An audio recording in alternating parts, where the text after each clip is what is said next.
Welcome to the August 9th, 2021 meeting of the Rotary Club of Jamestown.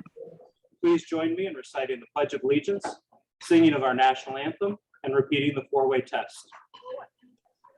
I pledge allegiance to the flag of the United States of America, and to the republic for which it stands, one nation, under God, indivisible, with liberty and justice for all. Oh, Say, can you see by the dawn's early light, us we watched were so gallantly seen. and bright stars through the perilous fight.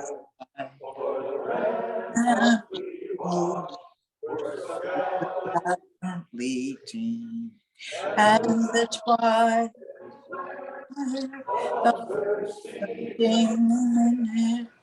gave proof through the night there.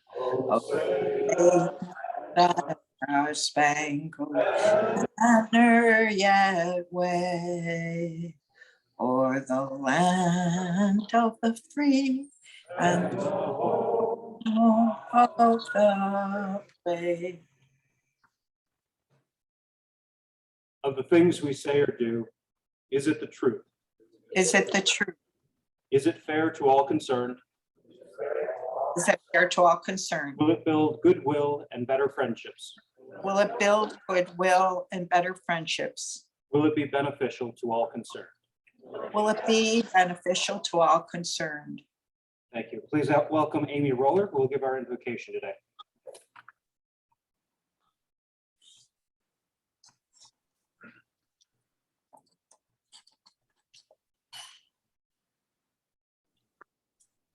The name of this prayer is called For Hope. Let us pray together.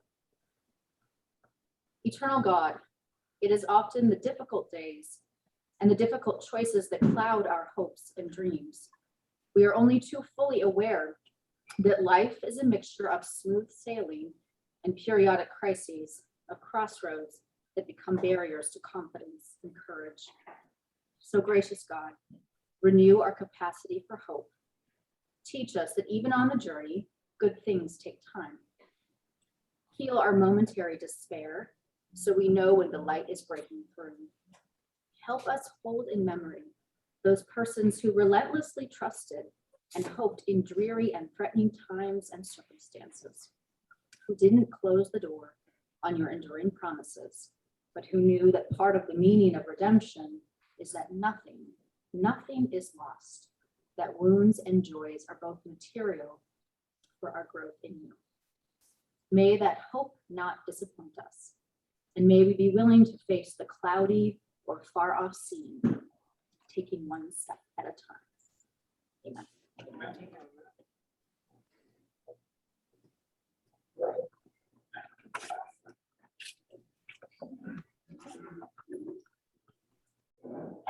We have several visiting Rotarians and guests with us today, and I'm going to ask Sherry to introduce one of them. Hey, Kevin. I'd like to introduce Sydney Wendel, who is my guest, but I can't be there, so I hope you all welcome her for me. Sydney was our exchange student to the Czech Republic in 2019 and 2020, and she's a student at Florida State University, and she's been studying in Spain during the spring and summer. She's only been home back for a little bit. I haven't had a chance to see her, and I think she's leaving for school next week back in Florida. So welcome, Sydney.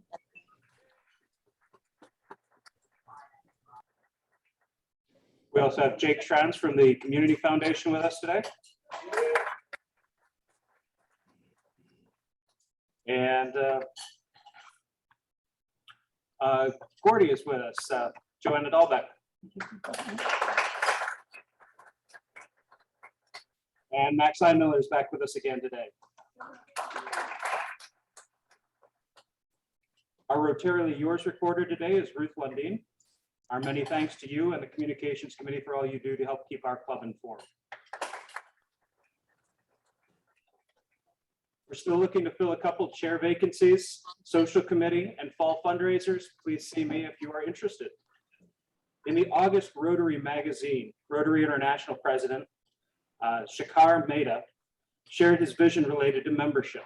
His vision is to increase Rotary International membership from 1.2 to 1.3 million by July 2022. And the call to action is each one bring one, asking that every Rotarian and Rotaractor introduce a new person into their club. So I'll just pass that challenge on to this club, and we have some ideas as to how we can help with that mission as well. Thank you to everyone who has volunteered as a LEAP reader. I believe there are still a few volunteer reader slots available. Please help us fill those at your earliest convenience. That list can be found online, or contact Diana Meckley with any questions. The golf tournament is scheduled for Monday, August 30th. Deadline to register is August 15th. We are also still looking for sponsors, so if you have any interest or your business would like to be displayed to support the event, please do so. This is a very important fundraiser for the club. Also related to golf tournament, looking for a volunteer to run the 50-50. If you're interested in doing that on the evening, please contact Sharon Hamilton or myself.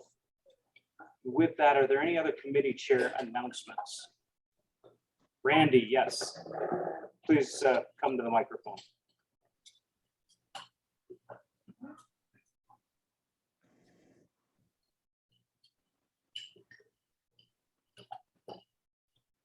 This is just a reminder. I'm sure you've got your calendars already marked. Sunday night, this coming Sunday night at 6:30 is the bonfire with the Resource Center campers. If you haven't ever participated in this, it's just a lot of fun. And we're delighted this year to have Adam Roller with his guitar and our own Tim Edborg on the drums. And I would guarantee that you'll be able to sing the songs with our entertainment. And if you choose to dance, the campers are always ready. So we'll see you at 6:30.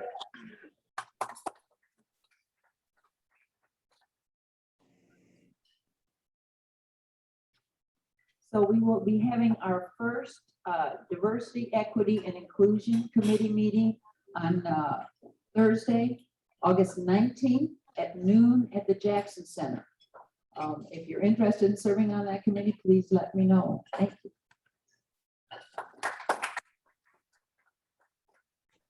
Thank you, Ruth. Are there any other announcements today? All right. With that, I'd like to welcome Andy Goodell for today's 50-50 drawing.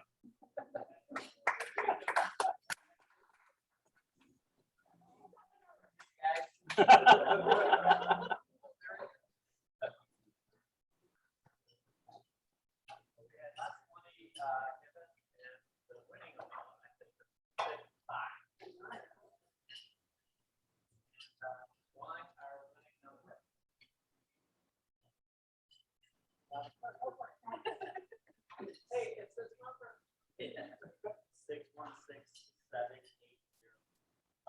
7804.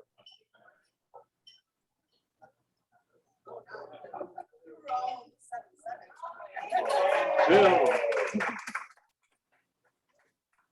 Congratulations, Bill. And we can give a warm hand to our Sergeant at Arms, Doug Conroe.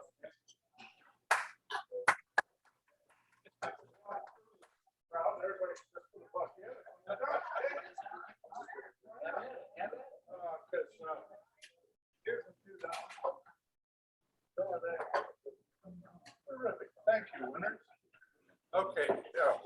So, yes, absolutely. I need to walk through because you haven't been in the paper.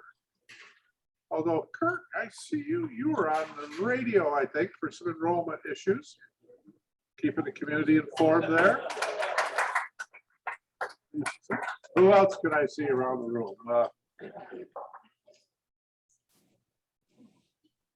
Denise is not with us today, but there might be a resource center person in residence, Chris.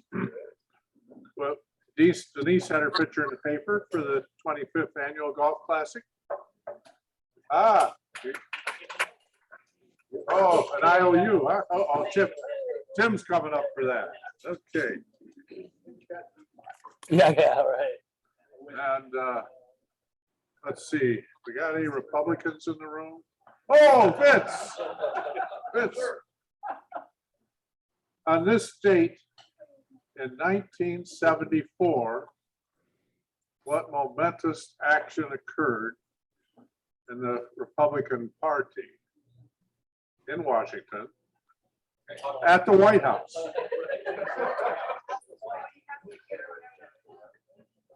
I'm at that table, don't you dare. You got it. Okay, foiled me again. I owe you. Good luck.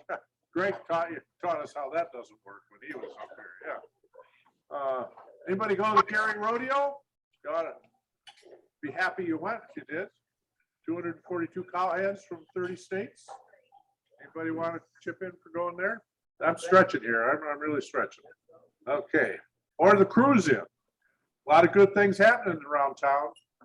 So I guess, let's say if you didn't go to any of those, why don't you put some money in the pot? Happy book. If you have any happy bucks, please come forward.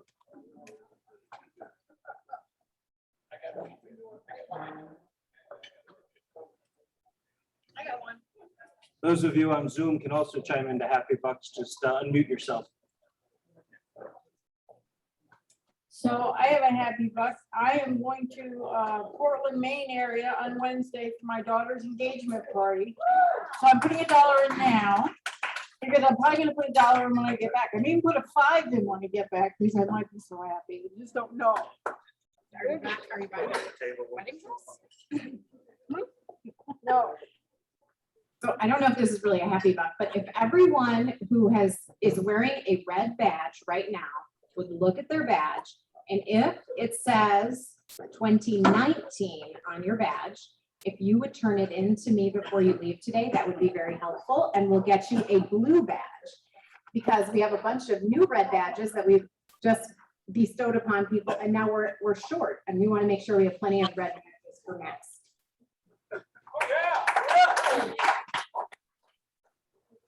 Not sure I can top that. Two things. One, I already put my money in there earlier. I'm covering one for Russ Dietrich and myself, just as a happy buck for the successful season the Sharks had. First year out of the box, and it was great year. And also upcoming, I'm sure you're considering more baseball with the Babe Ruth World Series starts on Saturday, runs through the next Saturday. So it'll be, there'll be games throughout the entire week. So if it's a nice day like today and you're thinking about sitting out and getting some sun and seeing some good baseball, come on down and see those 13-year-olds.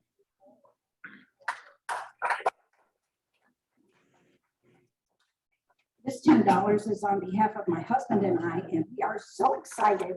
We just can't hide it. We're about to lose control, and we think we like it because Eliza B. Hagg was born at 1:22 this morning.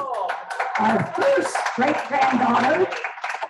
She weighed 7 pounds, 5 ounces, and is 20 inches long. Mom, Dad, the baby, and our son and daughter-in-law are all doing very well. Thank you very much. I have 20 happy bucks on behalf of my father and I and my family for making my dreams come true and letting me travel around and study abroad. And I have you guys to thank for that. So thank you. I've got $20 here, and I wanted my happy monies to Gail Donis. Want to thank her very much for the generous donations that she's done to Rotary International. I received an honor this past March from your club with the Paul Harris Fellows. So thank you very much, Gail.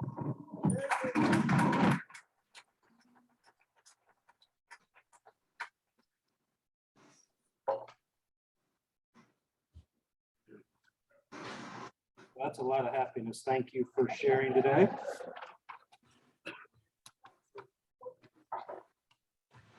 Greg Jones, you are up for another Paul Harris Award presentation. Thank you very much.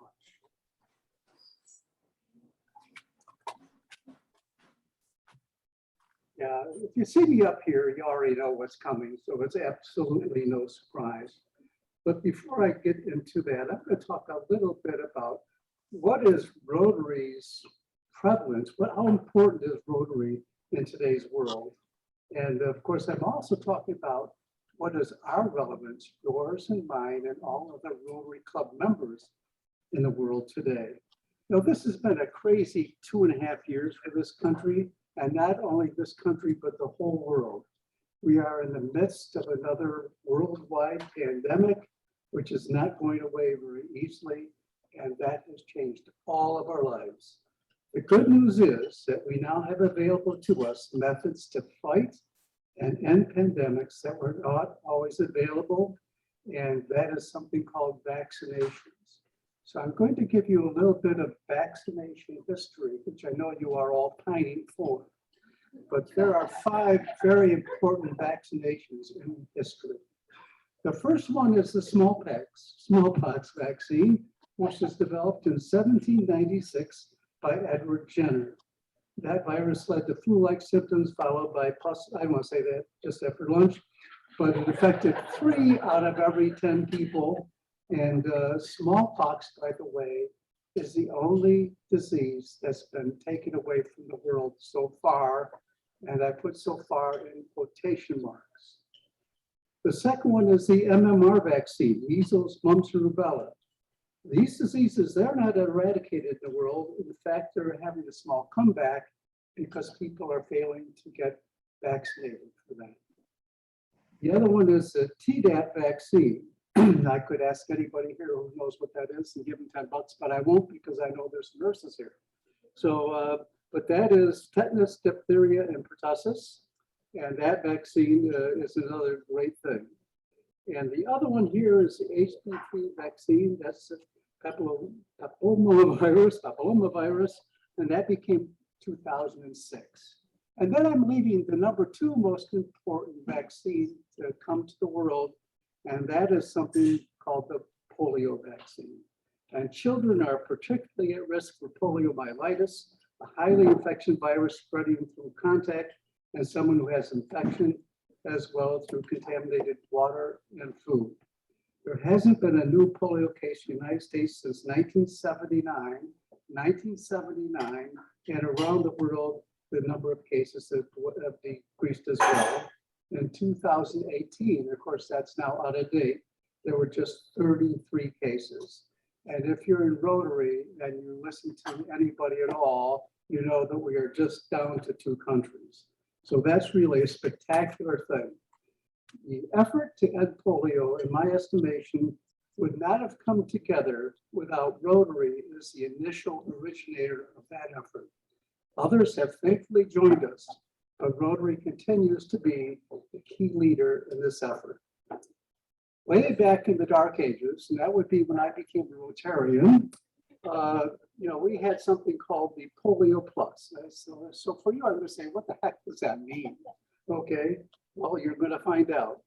When we talk about Polio Plus, we know we're talking about eradicating polio, but you realize how many other benefits. I call my meeting. The plus is something else that provided part of the polio eradication campaign. It might be something as simple as a hand-operated tricycle, Mr. President. Thank you. It might be something as simple as a hand-operated bicycle or tricycle, access to water. There could be additional medical treatment, bed nets, or actually simply soap. We take that for granted, but simply soap. A 2010 study estimates that vitamin A drops given to children at the same time as the polio vaccine has prevented 1.2 million deaths by decreasing the susceptibility to infectious diseases. So all of us, all of Rotary should be proud of what we do.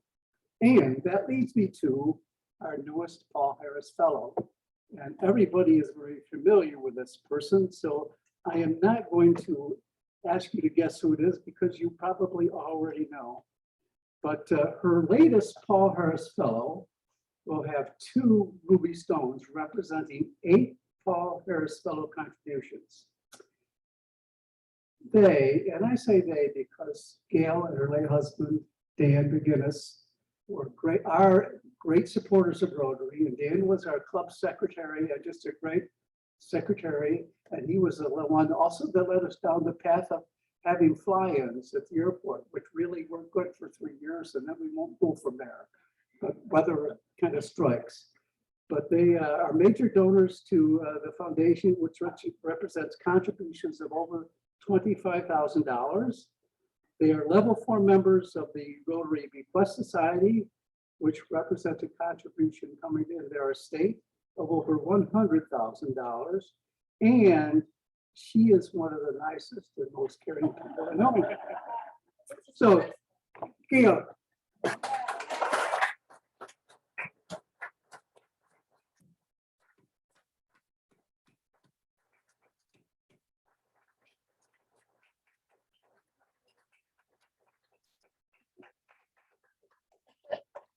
So first, I would like to ask Joni to come up because we have a couple of Paul Harris presentations that we missed be something called COVID-19. So Joni is going to present to Gail her 7th Paul Harris pin, and you can do whatever you want because I don't have to put the pin on to pick it off the floor.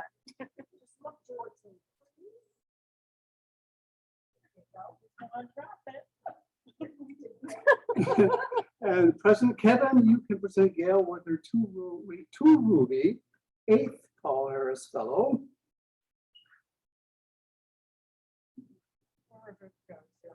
Yeah.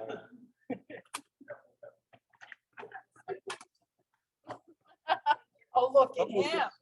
Not even messing around with the class. Okay.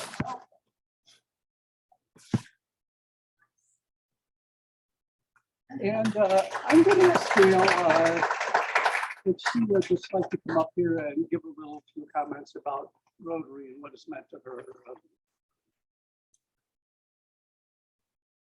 Well, originally he said foundations. So that's probably what you're getting, though it probably applies to Rotary in general. I don't think that either Dan or I understood what when he first got involved with Rotary, which was, if I tell you this, then you'll know how old he was and I am. But back in the late 70s, I don't think he even knew what the foundation was, and I certainly didn't, because ladies, I was a Rotary and.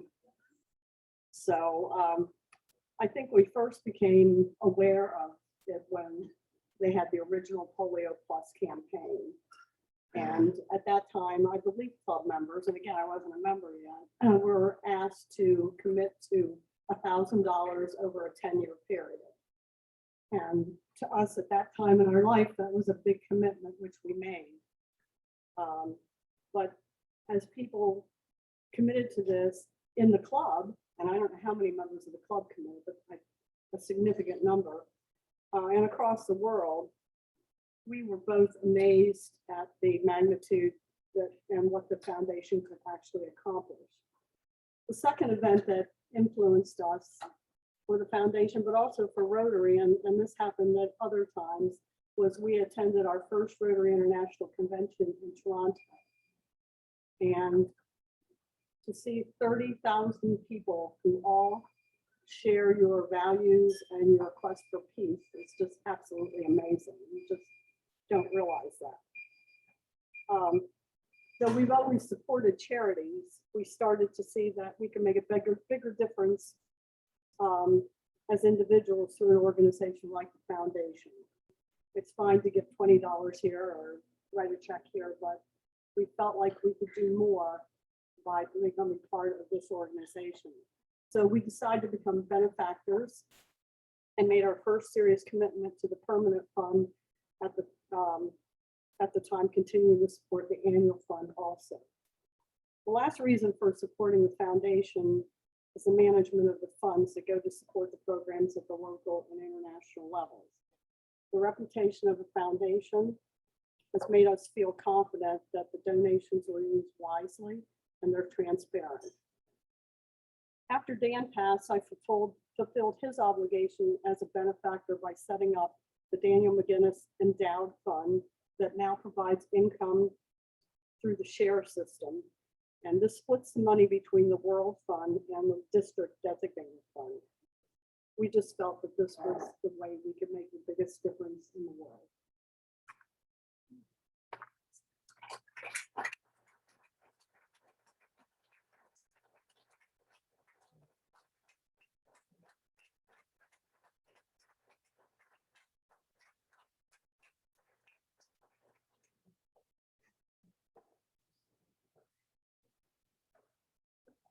Thank you, Gail, and thank you to our foundation committee. This time, it's my pleasure to welcome Vince Horrigan from our program committee, who will introduce our guest speaker. For those attending by Zoom, please note you are welcome to ask questions during the Q&A by voice or by typing your questions into the chat. Thanks, Kevin. It's my pleasure to introduce our county executive, who's also a candidate, because you get to run again every 2 years or 4 years. It's usually 4 years, but PJ's had a little more practice than that. Career in education, growing up, also long time involvement with the Lakewood Fire Department as an EMT, as a firefighter, president of the fire company over there, and very involved in our community. But I want to focus on his service in government. Really over 8 years, PJ's been involved in the legislature. He was also a village trustee for Lakewood, and has always stepped forward in what I think is one of the strongest bipartisan ways possible to get things done, and that is how you get things done. As the county executive, shortly after taking office, something by the name of COVID-19 hit, and holy cow, I was so happy that I was not in that job at that time. He did offer it to me. I said, no, thank you. But PJ has handled the COVID-19 impact in our county, and really with other county executives, just in an incredible, superb fashion. When the White House had seminars for Operation Warp Speed, PJ was involved with that and really representing Western New York county executives. What's amazing to me is throughout the pandemic, you'd heard about all the impacts on bed tax, on you name it, revenues across the board. And county executives across New York State were crying we're in trouble. And PJ guided this county through this financial potential time bomb with incredible skill. And this county, maybe he'll speak on it, but has come through the COVID-19 in really tremendous financial shape. That includes what he's done to nurture grants for businesses, to bring them back, to be able to hit the ground running and be able to really flourish as we hopefully come out of this, the worst part of this pandemic. On a personal note, being involved with Chautauqua Lake, PJ has done an incredible leadership job with the Memorandum of Understanding to bring people together to figure out how we can best move forward in this complex environment. He's done a great job with it. He's always been one to listen and to give people another opportunity to speak their mind, and then his leadership is strong. I'm pleased to welcome PJ, but I'm also pleased to welcome his daughter, Sydney, who will be the fact checker for her father's presentation. So ladies and gentlemen, welcome to the podium, the second best county executive in Chautauqua County, PJ Wendel.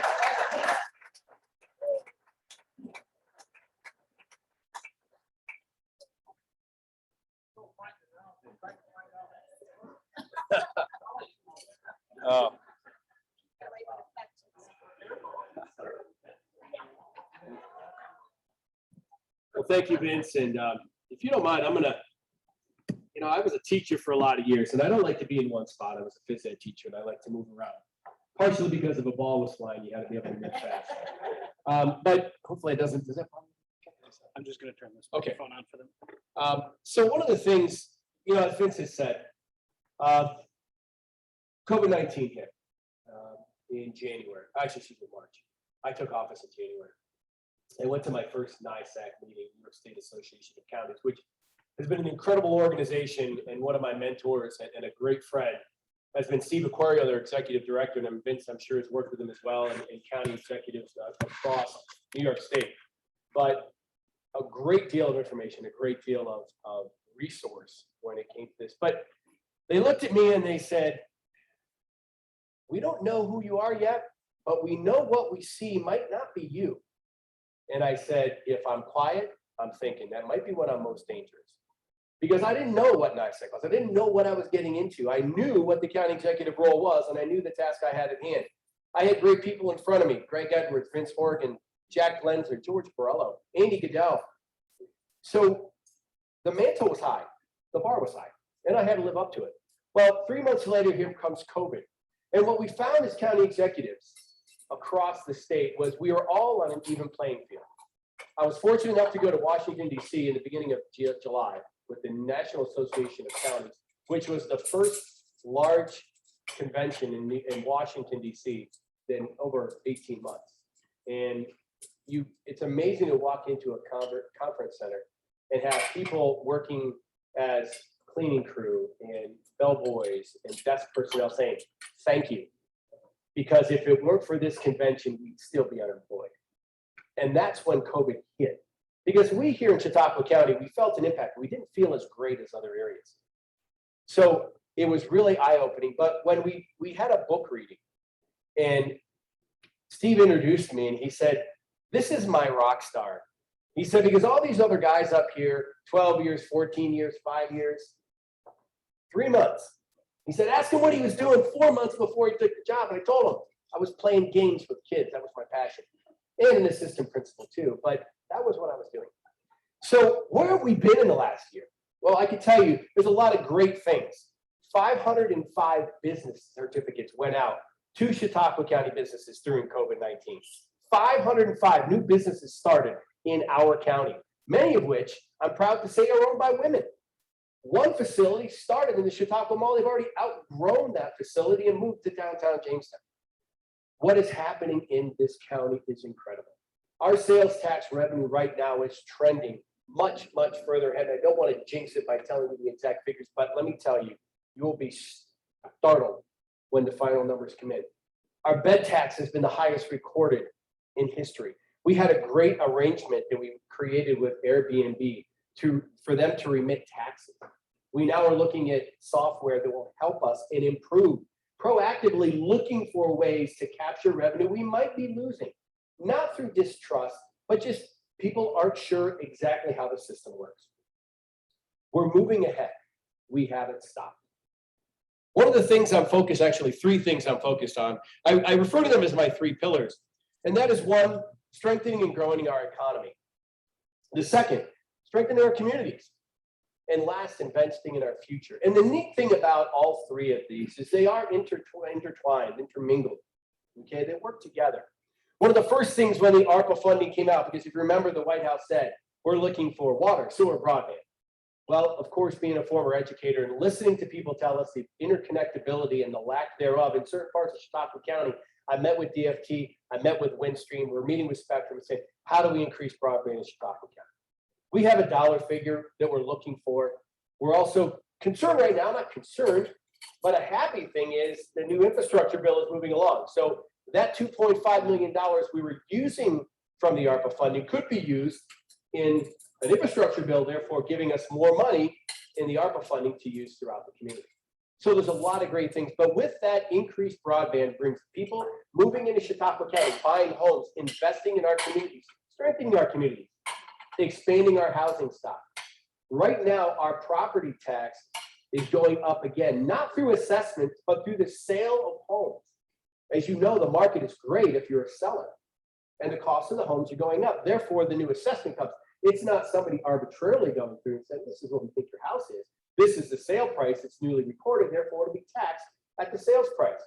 So we're not relying on assessments. We're relying on the market value as it is today. And that's what's going to benefit Chautauqua County. Our mortgage tax receipts are going up. The clerk said through the roof. I just don't want to say through the roof just yet. Okay, but we are excited as to what's happening. So one of the things we're doing, investing in our future, we're looking at broadband, we're looking at water, we're looking at sewer. Right now, there is a sewer extension going from Stowe, just about Stowe, yes, through, Asheville through Stowe. I want to step back for a second. I'm getting ahead of myself because we now have money into the CFA grant funds through the state to extend again from Stowe to Prendergast Point with a $10 million project. If that happens, 3/4 of our lake will have a sewer line around it. Think about that. Raleigh Kidder, I know he's not here, but would be ecstatic to think of how much we have done in the last year when it comes to sewer in Chautauqua Lake. How does that do? And again, invest in our future, because now the lake becomes cleaner. We now are able to invest in the area, that corridor of Stowe. There's a great investor already that has bought property at the old Hadley House, looking to invest, waiting for that water and sewer to come. We have water coming. My goal is to try to get water all the way around the lake. It's a big lift, but it's something that's there. And again, strengthening our communities, investing in our future. The economic growth, growing businesses. But we need a workforce that's able to sustain those businesses. Right now, they said, we have a workforce, we have a growing workforce, but we have to get that workforce out. We have to get them exposed to jobs. Quick show of hands. Anybody have any idea how many jobs are available in Chautauqua County right now? Nearly 2,100. And I'm not talking McDonald's, fast food, convenience stores, everywhere from those entry-level jobs all the way up to executive levels through our communities and some of our bigger industry here and some of our bigger manufacturers. 2,085, 15 short of 2,100, so I'll call it 2,100. We have jobs here. People say, we're going to bring jobs. Do we want to bring jobs to Chautauqua County if we don't have people to fill them? That's kind of letting those people down, saying that we can't support what you want to do here. But we do have those skills. With an experience in education, what I'm asking people to do now, I'm asking our superintendents when we start to meet, is how do we invest in our P-Tech academies? How do we get kids ready for the workforce? I used to sit there, graduates, and say, ready to enter the workforce. And I'm saying, doing what? We have to get those success skills. Getting up on time, reporting for things in an appropriate manner, learning the skills that they need to be successful. The on-the-job training, listen to WHUG SE93. How many businesses do you hear are looking for people here in Chautauqua County? Growing up, I don't think I ever heard that. Elwood at Cummins Engine, Blackstone, SKF, people all over. SKF, we met with them and they said, I can hire 30 people right now today. 401k, vacations, health insurance, vision, everything. We need to get those people out. We need to create some more workforce. I know we've been working with JCC. We're going to continue and strengthen that effort. But that's what we're doing. We're moving forward. Our businesses are growing. Our IDA, let me tell you, has not stopped. I can't say enough about Rich Dixon and Mark Geis, his planning crew, Nate Aldrich. Our partnership for economic growth, CPEG, as you'll hear me refer to it, a public-private partnership to increase the growth and prosperity of businesses here in Chautauqua. It's happening, it's working, and the investments are being made. The partnership, CPEG, I use both, they just received a $1 million grant from the Ralph Wilson Foundation. And looking for more, going back, because Nate Aldrich has fostered a great relationship with the Wilson Foundation. And they're very excited. But the IDA was given $10.5 million by the EDA to invest in local businesses. And there are places that have not invested that money. And the federal government said, fine, we'll come in and we'll take it. And guess what, Chautauqua County, you're doing one heck of a job. We're going to find more money for you. And we're going to be able to expand projects in that area. So because of the hard work and the effort of our business community, our IDA, and what they're doing to grow business here is gaining notoriety at the federal level. Some places have not even issued a check. We've distributed almost all of that $10.5 million. So our groups are moving in a phenomenal direction. You know, it's been said I'm reactionary. Don't think outside the box. Let me tell you, if we did not navigate last year, I don't know what outside of the box thinking is. We came in with a proposed deficit. They were telling us, Chautauqua County, you're looking to lose $8 to $12 million a year. Grab your bootstraps, you better be ready. We made some very hard decisions. I formed a COVID team right out of the gate. I formed a COVID finance team just after that. We made some hard decisions, tough decisions. We furloughed our staff. Those furloughs were beneficial to the success of Chautauqua County. When we ended last year, we put $5.3 million into our fund balance. Through sound decision-making, good fiscal responsibility, we were ahead of the curve. And this year, it's going to happen again. Because we have made sound decisions, and our economy, as I said it, if you heard me last year, I want our comeback to be greater than our setback, and we are proving that. I just brought on staff a safety coordinator that we've been longing for in Chautauqua County. I think Vince, it was even mentioned when Vince was in office. Through struggles and budgets over the years, it was always cut, but now we said it's necessary. That safety director is looking at ways to save money, to make not only the business environment safer, but our employees. My commitment to the employees and the residents of Chautauqua County to keep them safe. As a firefighter, that's utmost importance. As a phys ed teacher, I told people, I used to give kids bats and say, we're gonna go play a game and be safe.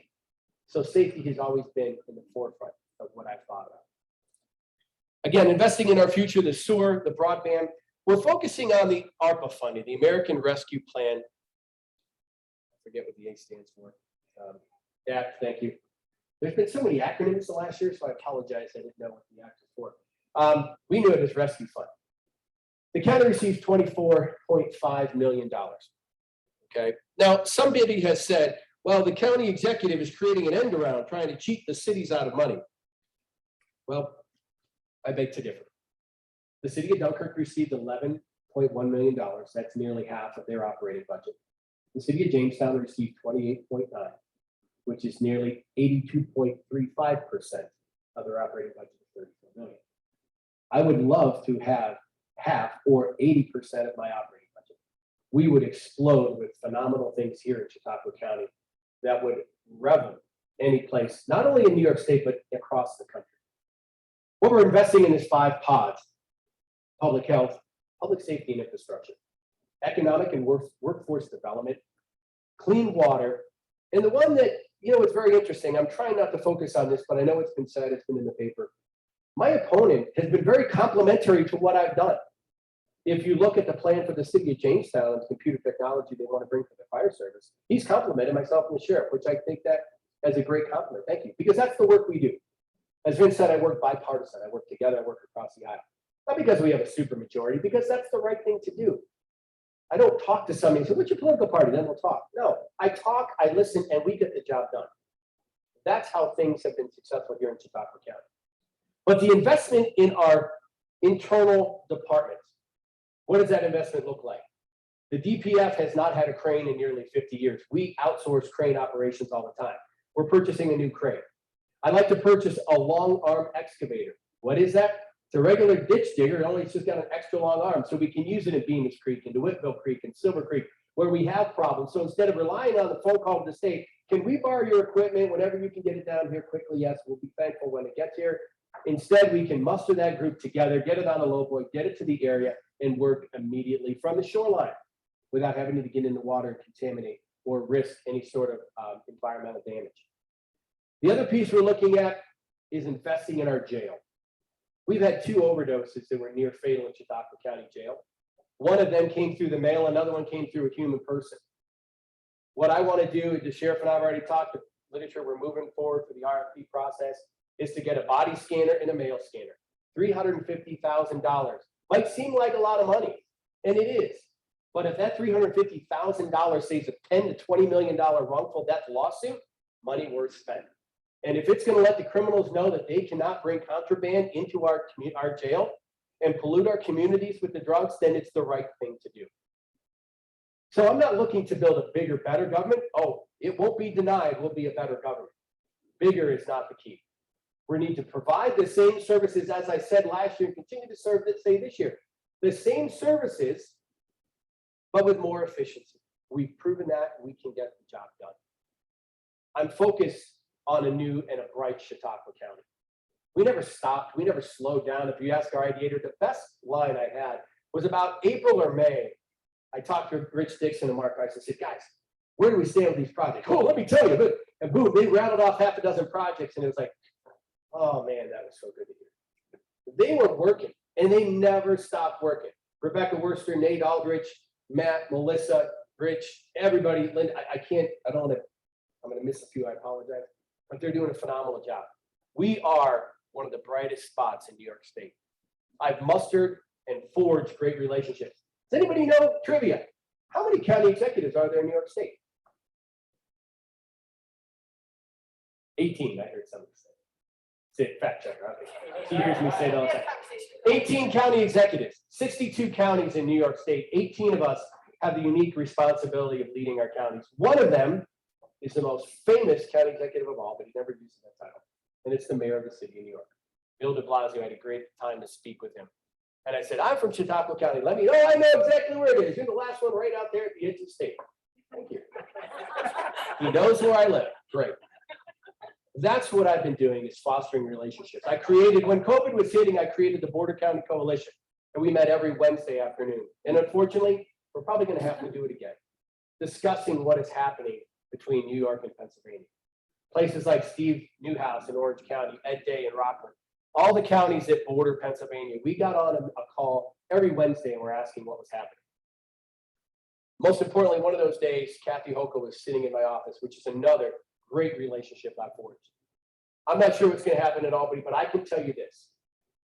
At the end, if Kathy Hochul, which I believe when Kathy Hochul is our next governor, she has a bright, huge, huge heart for Chautauqua County. She's here. She vacations here. She spends time here. She remembers growing up and coming to Bemis Point when she was a youngster.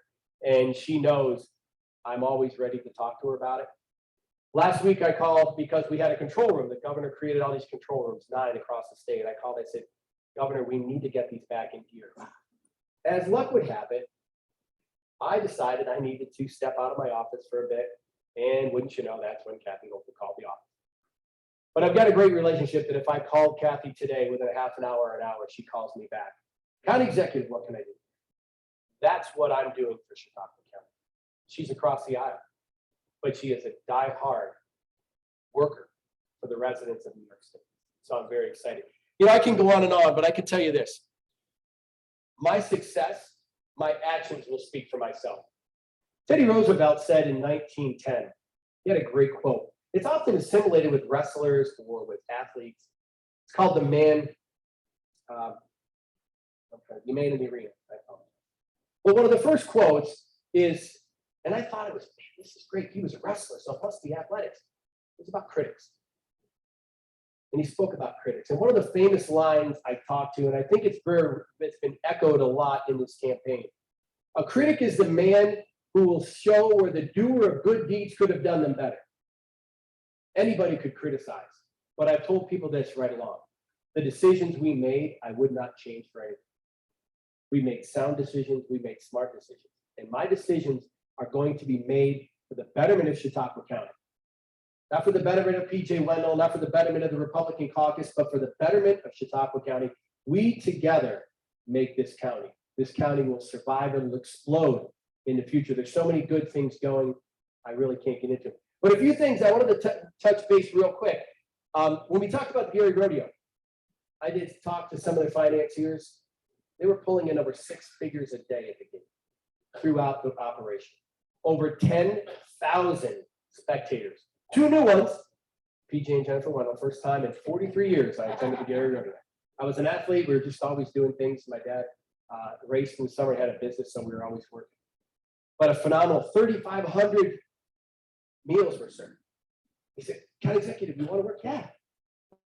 We helped the rodeo club. We do something exciting. Let's bust some tables. But hey, 3,500 meals went through that dining hall. And people are excited. People were happy. If you look outside, it's a bright day. I'm excited for what we've done. I'm excited for what's going to happen and what's going to be the future of Chautauqua County. Thank you for your time. I could go on and on, but I want to stop it there because I'm sure some of you have some questions that things are kind of brewing, and I'll leave you time. Thank you. Anybody have any questions? Yes. Is it true that the past county executive challenged you to an arm wrestling competition and you refused? Well, that is expired that often. Yeah, I'll tell you what, you know, I often thought I would have put something in, you know, and I'm not a big talk about my person, but CE10 is kind of something that's been forged in my mind. I'm the 10th county executive, and it's an honor. It's something I hope to continue. But as Vince has said, it's a brotherhood of being in that office and understanding that we've all faced these crises, we've all faced issues, we've all faced dilemmas, budgets, and, you know, personnel issues. But it's a bond that's really been forged. You know, I started with Vince in the legislature, he moved up, and now to have him as a resource is phenomenal. Greg Edwards, the same, George Burrell, Andy, again, Andy's, I don't leave Andy out, but Andy's our representative of the state. And anytime, just like Kathy, better than Kathy, because I call Andy and in a heartbeat, Andy calls me back. He and George are always working for us, but working for, again, what's better for Chautauqua County. And that's the best thing about it. I will tell you this. I need to give you some stark reality. I just found out today you're the first people outside of my office. Unfortunately, we've had 53 new cases of COVID-19 in Chautauqua County over the weekend, 11 of which were fully vaccinated. I can't stress enough vaccination. You need to get vaccinated. If you want to listen to a great, awesome woman, another relationship I forged is Chick on channel 247, anything in Western New York, Dr. Nancy Nielsen, the former president of the American Medical Association. She tells it like it is. When I call, I say, Dr. Nielsen, she goes, if you say it again, we're going to have some problems. Okay, Nancy. She goes, if we're in public, it's county executive, and doctor, when we're on the phone, it's Nancy PJ. Okay. She has been a great asset. She says it like this. I can look outside and it's sunny. Wear sunscreen. If you don't wear sunscreen, you get burned. It's your problem. You've got to deal with it. That's where she's talking about the vaccine. But remember also, you affect others. That's the key point. The vaccine doesn't know whether you're Republican or Democrat, doesn't know if it was produced under the Biden administration or the Trump administration. The vaccine is the vaccine. I was honored, like Vince said, I was the only elected official from New York State, one of 12 nationwide to be part of Operation Warp Speed. And let me tell you, General Perna had it going on. That plan, that system, it was so awesome to listen to how the mechanism was working to save lives of the American people. That's what's most important. I'm having a meeting today. My team is convening once again. We're going to sit and talk about those numbers where we have to change. Right now, our official position is this. We support and recommend and encourage everybody to follow the CDC guidelines. If you're unvaccinated, you need to wear a mask if you're not going to get vaccinated. But I urge everyone to get vaccinated. That's a discussion, if you're questioning, between you and your medical provider. Sit down and talk with him or her, and they'll give you the facts. Okay? Don't go to the internet. Sometimes don't even go to the television. Okay? But seek out a medical professional to get there. Anything else? Yes, Paul.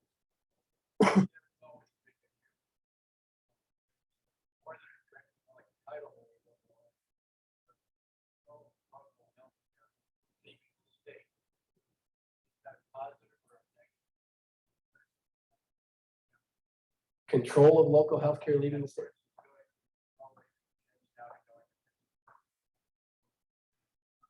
Well, you know, that's hard to say. You know, as hospitals, like anything else, are getting more and more difficult, the small rural hospitals, let's face it, we have a beautiful urban community if you look in Jamestown, but outside, we are very much a rural county. And rural healthcare is diminishing and being, I don't want to say taken over, but it's being overseen now by larger groups. Chautauqua County, excuse me, the WCA Foundation, I have all the faith in their decision-making that was the best option to align with UPMC. My wife worked at UPMC for over 20 years.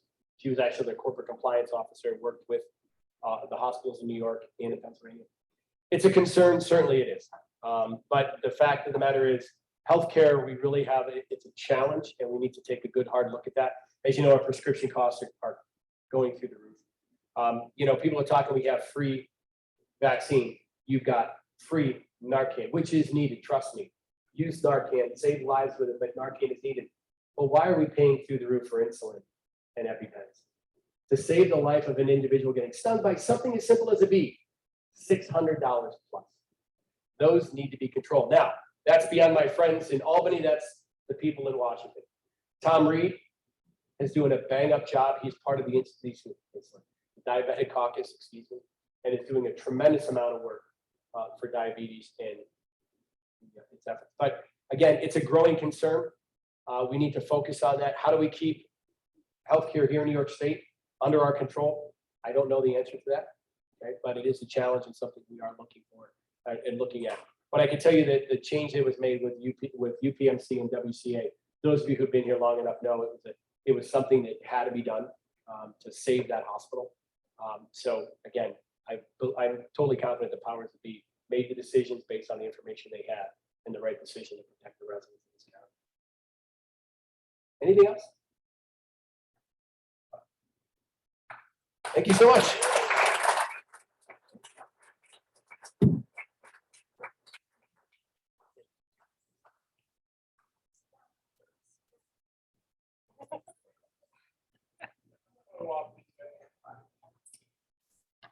Thank you, PJ. One of Rotary's major international programs is the eradication of polio worldwide. We're down to just 2 countries in the world where polio exists. And in honor and thanks to your presentation to our club today, we will make a donation in your name that will vaccinate 4 children who will never experience polio in their life. Remember that this year's Rotary theme, serve to change lives, caring for and serving others is the best way to live because it changes not only other people's lives, but also your own. Thank you, and we are adjourned. Picture with us. Yeah.